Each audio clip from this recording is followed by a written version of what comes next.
बांग्लादेश में शेख हसीना के सत्ता से बेदखल होने के बाद वहां रहने वाले हिंदू बेहद डरे हुए हैं। लगातार खबरें आ रही है कि वहां हिंदुओं के घरों और मंदिरों को निशाना बनाया जा रहा है, मंदिरों में आग लगाई जा रही है और हिंदुओं को घर छोड़कर भागने पर मजबूर किया जा रहा है। दर्जनों हिंदू परिवार जान बचाकर भारत की ओर भाग रहे हैं। ऐसे में सवाल उठता है कि आखिरकार इस संकट के समय में बांग्लादेश में फंसे हिंदुओं का क्या होगा? भारत सरकार उनकी कैसे मदद करेगी? और जो नई सरकार बांग्लादेश में आएगी वो इन हिंदुओं को लेकर क्या कुछ नियम कानून बनाएगी?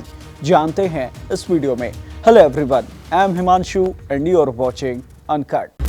अब ये तो हम सभी जानते हैं कि बांग्लादेश में हिंदू आबादी हमेशा से ही निशाने पर रही है और पाकिस्तान की तरह ही बांग्लादेश में भी हिंदुओं को टारगेट किया जाता रहा है, जिसके चलते वो लंबे वक्त से इन देशों को छोड़कर भारत शरण लेते आते रहे हैं और इन्हें ही नागरिकता देने के लिए भारत सरकार ने CAA और NRC जैसा अधिनियम तैयार किया है। लेकिन अभी जब बांग्लादेश में तख्ता पलट हो चुका है और देश के कई हिस्सों में भीषण तबाही, हिंसा और आगजनी हो रही है, तो ऐसे में वहां रहने वाले हिंदुओं की परेशानी एक बार फिर बढ़ गई है। राज्यसभा में खुद विदेश मंत्री S जयशंकर ने बयान दिया है कि बांग्लादेश में हिंदू अल्पसंख्यकों को निशाना बनाया जा रहा है। बांग्लादेश में हिंदुओं की आबादी लगातार घटती जा रही है। साल 1951 में जब ये हिस्सा पाकिस्तान के अंदर था, तब वहां की गई जनगणना के मुताबिक वहां कुल आबादी के 22% लोग हिंदू हुआ करते थे। लेकिन 40 साल बाद यानी कि साल 1991 में जब वहां दोबारा जनगणना किया गया तो कुल आबादी में हिंदुओं की तादाद घटकर मात्र 15% रह गई थी। साल 2011 में ये और घटकर मात्र 8.5% रह गई है और इसी के साथ हिंदू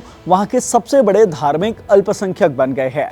अभी बांग्लादेश में करीब 1 करोड़ 30 लाख हिंदू रहते हैं। बांग्लादेश में हिंदुओं पर होने वाले अत्याचारों की खबरें सुनकर लोग दंग हो रहे हैं। हिंदू लड़कियों के साथ रेप और जबरन धर्म परिवर्तन के सैकड़ों मामले वहां मौजूद हैं। एक हिंदू अमेरिकन संस्था की रिपोर्ट के मुताबिक साल 1964 से साल 2013 के बीच 1 करोड़ से ज्यादा हिंदू धार्मिक प्रताड़ना के कारण बांग्लादेश छोड़कर भाग चुके हैं। इस रिपोर्ट में चौंकाने वाली बात ये सामने आई है कि हर साल करीब 2 लाख से ज्यादा हिंदू बांग्लादेश छोड़कर भाग रहे हैं। जर्मन मीडिया DW के मुताबिक साल 2011 की जनगणना से ये पता चला है कि साल 2002 से 2010 के बीच बांग्लादेश की आबादी से 10 लाख हिंदू गायब हो चुके हैं और इसे लेकर कहीं भी कोई भी बातचीत नहीं हो रही है। वैसे आपको बता दें, 6 जनवरी साल 2009 से 5 अगस्त साल 2024 तक यानी कि 15 साल और 212 दिनों तक लगातार बांग्लादेश में शेख हसीना की नेतृत्व वाली धर्मनिरपेक्ष सरकार सत्ता में रही है।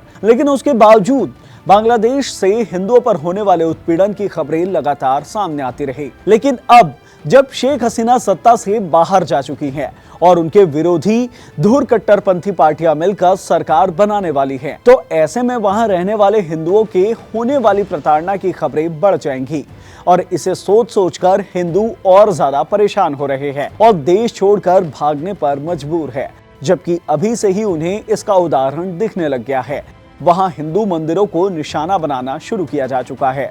मंदिर और सांस्कृतिक केंद्रों को भी तोड़ा जा रहा है। बांग्लादेश से अभी तक 4 मंदिरों को तोड़े जाने की खबरें सामने आ चुकी हैं। इसके अलावा इंदिरा गांधी सांस्कृतिक केंद्र को भी नुकसान पहुंचाया गया है। पश्चिम बंगाल के बीजेपी नेता और वहां के नेता प्रतिपक्ष शुभेंदु अधिकारी ने विधानसभा के अंदर कहा है कि जल्द ही बांग्लादेश के अंदर 1 करोड़ हिंदू शरणार्थी आ सकते हैं, जिनकी मदद के लिए उन्हें तैयार रहना होगा। इसके अलावा शुभेंदु अधिकारी ने यह भी बताया है कि वहां हिंदुओं की हत्याएं शुरू हो चुकी हैं। 9 हिंदू पुलिसकर्मियों की हत्या कर दी गई है। इसके अलावा एक हिंदू पार्षद हरधन नायक को भी मार डाला गया है और तो और नोआखली इलाके में हिंदुओं के घर जला दिए गए हैं और वो सभी लोग जान बचाकर इलाका छोड़कर भाग चुके हैं। इन सभी घटनाओं को देखकर साफ समझ में आ रहा है कि बांग्लादेश में अभी मौजूद 1 करोड़ 30 लाख हिंदू घबराए हुए हैं। उन पर अटैक किया जा रहा है और पहले जितनी प्रताड़नाएं हो रही थी उसका दायरा भी लगातार अब बढ़ता ही जा रहा है।